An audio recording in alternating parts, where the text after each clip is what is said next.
Welcome to S9 TV. ముందుగా headlines చూద్దాం.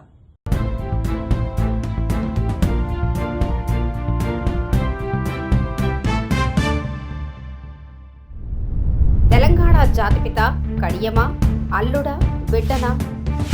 Ramanthapur tank బండ్పై మహనీయుల విగ్రహాలు పెట్టాలి.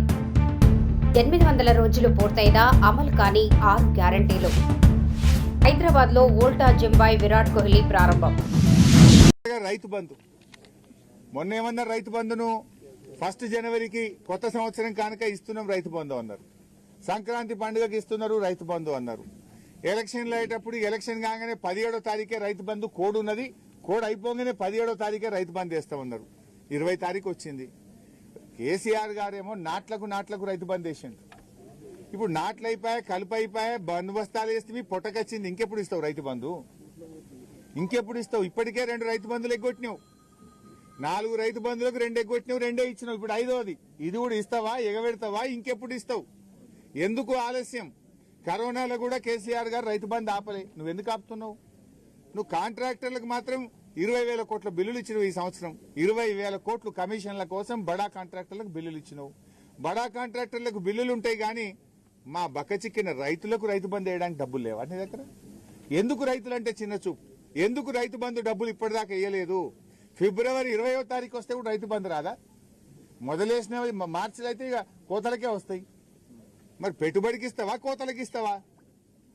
పోయిన యాసంగికి సన్నవడ్లకు బోనస్ ఎగ్గొట్టినావు. మరి ఈ యాసంగికి సన్నవడ్లకు బోనస్ ఇస్తావా, ఇయ్యవా? ముందే చెప్పు. ఇప్పుడు బోనస్ వస్తుందంటే వేసుకుంటాం, లేకపోతే దొడ్డు వేసుకుంటాం. దొడ్డు వేసుకుంటే ఓ 4 క్వింటాలు ఎక్కువ పడతాయి. బోనస్ వస్తాయంటే సన్నయ్య వేస్తారు. బోనస్ రాదంటే దొడ్డు వేసుకుంటే 4 క్వింటాలు ఎక్కువ పడుతుంది కదా. నువ్వు పోయిన యాసంగికి బోనస్ ఎగ్గొట్టినావు. మరి ఈ యాసంగికి బోనస్ ఉంటుందా ఉండదా రైతులకు స్పష్టం చేయాలని చెప్పి కూడా నేను. హాయ్ అండి, నా పేరు నవీన్ ఎర్రా. వరల్డ్ బై విరాట్ కోహ్లీ అనేది Indian franchise. So first time in Hyderabad, జూబ్లీస్కి తేవడం first time in Hyderabad. So దీంట్లో స్పెషాలిటీ ఏంటంటే, ఫస్ట్ థింగ్ వచ్చేసి ఈ జిమ్స్ అన్ని స్పేషియస్ అండి, ultra luxury. At the same time like equipment wise it is a top notch equipment like Precor and tor and Torque. దీంట్లో వచ్చేసి group X classes as well as for kids and adults also. ఈ gym లో speciality వచ్చేసి spacious అండి. Main thing వచ్చేసి spacious ఉంటుంది. Like at a time ఒక 30 to 40 members work out చేసినా క్రౌడెడ్ ఉండదు. So it is very very hygienic and international standards అండి. థ్యాంక్ యూ అండి. Do visit world by Virat Kohli. Hope first time in Telangana and Andhra Pradesh. It is in south, sorry, it is in north, first time in south. Branding Virat Kohli ఇది Virat Kohli brand అండి. Like 1-8 community లాగానే Virat కోహ్లీది fitness లో 1-8 ఎలాగో world by Virat Kohli అనేది like gym field లో ఉంటుంది. మాకు my name is Mahesh and first of all I thanks to Naveen Yadav గారు మా జిమ్కి రావడం చాలా గర్వకరంగా ఉంది. అండ్ మేము చాలా ఎమోషనల్గా నవీన్ యాదవ్కి కనెక్ట్ అయి ఉన్నాం ముందు ఎలక్షన్ కన్నా ముందు. అండ్ ఆల్మోస్ట్ మా సెకండ్ జిమ్ కూడా వచ్చిండు, గోల్ జిమ్ కొండాపూర్. అండ్ ఈ జిమ్కి కూడా ఆ రోజు సమ్ కారణాల వల్ల రాలేకపోయింది, బట్ ఈరోజు విజిట్ చేసినందుకు చాలా థ్యాంక్స్. అండ్ ఇది first time in Hyderabad world by Virat Kohli gym మనం ఇక్కడ జూబ్లీస్లో పెట్టడం జరిగింది. And huge equipment and huge space and also group classes and చైల్డ్కి కూడా మనం అన్ని సర్వీసెస్ ఇస్తున్నాం. And Zumba and dance, yoga and fitness తో కలిపి మొత్తం మీద అన్ని మనం అరేంజ్ చేసినాం. సో అట్లాగే వరల్డ్ బై విరాట్ కోహ్లీ అని చెప్పేసి మనం ఫ్రాంచైజీ ఫస్ట్ టైం ఇన్ హైదరాబాద్లో తీసుకోవడం జరిగింది. అండ్ తెలంగాణ అండ్ ఆంధ్రాలో ఫస్ట్ టైం మనదే world by Virat Kohli. So జూబ్లీస్లో మనం మంచి సర్వీస్తో పాటు అండ్ హైజెనిక్తో మనము చేస్తున్నాం. సమాజంలో చైతన్యం వచ్చింది.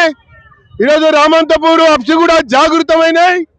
ఖచ్చితంగా స్ఫూర్తిదాయకమైనటువంటి మహనీయులు, ప్రేరణదాయకమైనటువంటి మహనీయులు, పోరాటానికి పెట్టింది పేరుగా ఉన్నటువంటి మహనీయులతో పాటు మరి సామాజిక సాధికారికత కొరకు, దేశం యొక్క సమైక్యత సమగ్రతలకి కట్టుబడి ఉండేటువంటి దేశభక్తిని పెంపొందింపజేయాలనేటువంటి ఆలోచనతో మహనీయుల విగ్రహాల్ని ఏర్పాటు చేయాలని చెప్పని డిమాండ్ చేయడం కొరకే ఈ యొక్క ఊరేగింపు అని చెప్పని నేను పేర్కొంటా ఉన్నా. ప్రభుత్వమే ముందుకొచ్చి ఆ రకంగా అభివృద్ధి చేస్తున్నటువంటి ట్యాంక్ బండ్ల కాడ ఇలాంటి మహానుభావుల యొక్క విగ్రహాల్ని ఏర్పాటు చేస్తే మరి సమాజంలో క్రమశిక్షణ పెరుగుతుంది, నీతి పెరుగుతుంది, రీతి పెరుగుతుంది, దాంతోపాటు సేవా భావన పెరుగుతుంది, దాంతోపాటు దేశభక్తి కూడా పెరుగుతుంది, దాంతోపాటు ప్రతి వ్యక్తి కూడా తన యొక్క నిత్య దైనందిన జీవితంలో విలువలకి కట్టుబడి ఉండే విధంగా ఒక స్ఫూర్తినిచ్చేటువంటి విగ్రహాలని పెట్టాలని చెప్పని కోరుతున్నటువంటి విషయాన్ని నేను మనవి చేసుకుంటూ, ప్రభుత్వం ఆ రకంగా ముందుకు రాకపోవటం వల్లనే ఈరోజు ప్రభుత్వాన్ని కోరడం కొరకు ఈ విగ్రహాలకి అనుమతి ఇవ్వాలని చెప్పని విజ్ఞప్తి చేస్తూ ఈ వీరగుంపుని నిర్వహించడం జరిగింది. ఒక వీర యోధుడు ఉగ్రవాదుల్ని మట్టుపెట్టినటువంటి మరి కెప్టెన్ వీరరాజారెడ్డి విగ్రహం పెడితే అంటే కూడా పెట్టనిటువంటి ప్రభుత్వాలు, అలాగే ఈ యొక్క హైదరాబాద్ విమోచన గావించి మరి హైదరాబాద్ విమోచన దాంతో పాటు తెలంగాణ ఏర్పాటులో కీలకమైనటువంటి మరి వ్యక్తిగా ఉన్నటువంటి సర్దార్ వల్లభాయ్ పటేల్ యొక్క విగ్రహాన్ని ఏర్పాటు చేస్తామంటే కూడా అడ్డుకున్నటువంటి రోజులు మనకు కనబడ్డటువంటి విషయం. దాంతో పాటుగా ధర్మం కోసం, ఈ జాతి కోసం, ఈ దేశం కొరకు, దేశం యొక్క సార్వభౌమత్వాన్ని చాటడం కొరకు ఛత్రపతి శివాజీ యొక్క విగ్రహాన్ని పెట్టాలంటే కూడా అడ్డుకున్నటువంటి విషయం. ఎలాంటి బెదిరింపులకి లొంగేది లేదు, కేసులకి భయపడేది లేదు, అడ్డుకుంటామంటే ఊరుకునే లేదు. ఖచ్చితంగా ఈ మహనీయుల యొక్క విగ్రహాల్ని ఏర్పాటు చేయడం కొరకు కావాల్సినటువంటి ఒత్తిడిని పెంచడం కొరకు ఈరోజు ఒక సింబాలిక్ గా ఊరేగింపు నిర్వహించి ప్రభుత్వాన్ని డిమాండ్ చేస్తున్నాం. ప్రభుత్వమే ముందుకొచ్చి ఆ రకంగా విగ్రహాలు పెట్టడానికి అనుమతిస్తే సరే, లేకపోతే ప్రత్యక్ష చర్యకి దిగడమే కాకుండా ఈ రామంతపూర్ అప్సిగూడ ప్రజానీకం అంతా కూడా ఏక త్రాటిపైన ఉన్నారు అన్నటువంటి విషయాన్ని ఒక బంధు ద్వారా కూడా మేము చెప్పుతాము అన్నటువంటి విషయాన్ని కూడా మనవి చేస్తూ ప్రభుత్వం నీ అంత రాజకీయ కుట్రదారుడు, వెన్నుపోటుదారుడు ఈ తెలంగాణ రాష్ట్రంలోనే లేడు. కడియం శ్రీహరి గుర్తుపెట్టుకోను. అదేవిధంగా అవగాహన, రాజకీయ పరిపక్వత, సిగ్గు, సభ్యత, సంస్కారం, ఆత్మవిమర్శ, 100 మున్సిపాలిటీలలో డిపాజిట్ కూడా రాలేదని చెప్పింది. నీకు సోయి ఉంటే, నీకు వయసు వచ్చింది కానీ సోయి లేదు కడియం శ్రీహరి. ఎందుకు సోయి లేదంటే నువ్వు చదువుకున్నావు కానీ చదువురాని సన్యాసివి నువ్వు. ఎందుకు ఈ మాట అంటున్నామంటే గన్పూర్ మున్సిపాలిటీలోనే కాంగ్రెస్కు బీఆర్ఎస్కు 7% గ్యాప్ ఉంది. గన్పూర్ మున్సిపాలిటీలో ఎన్ని మేము గెలిచినాం, మాకు ఎంత ఓటింగ్ పడ్డది. నువ్వేమో 100 మున్సిపాలిటీలలో డిపాజిట్లు రాలే అంటాను. సిగ్గుందా నీకేమన్నా? చదువుకున్నావు నువ్వు సన్యాసివా? నీకు జ్ఞానం ఉంటే ఎలక్షన్ కమిషన్ దగ్గర రికార్డు తీసుకో.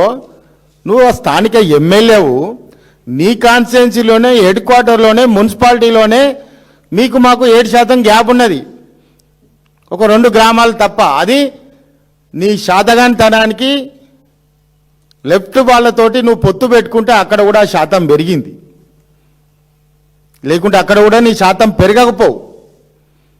నీ శాతగానితనానికి అక్కడ పెరిగింది. నువ్వు సింగిల్గా కొట్లాడిన దగ్గర బీఆర్ఎస్కు కాంగ్రెస్కు 7% గ్యాప్ ఉన్నది. ఏ ముఖం పెట్టుకొని అంటున్నావు బీఆర్ఎస్కు మున్సిపాలిటీలలో డిపాజిట్లు రాలే అని? నీకుందా నీతి? నీకుందా అవగాహన? నీకుందా రాజకీయ పరిపక్వత?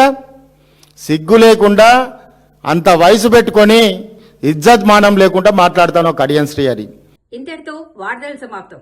మరిన్ని అప్డేట్స్ కోసం చూస్తూనే ఉండండి S9 TV న్యూస్.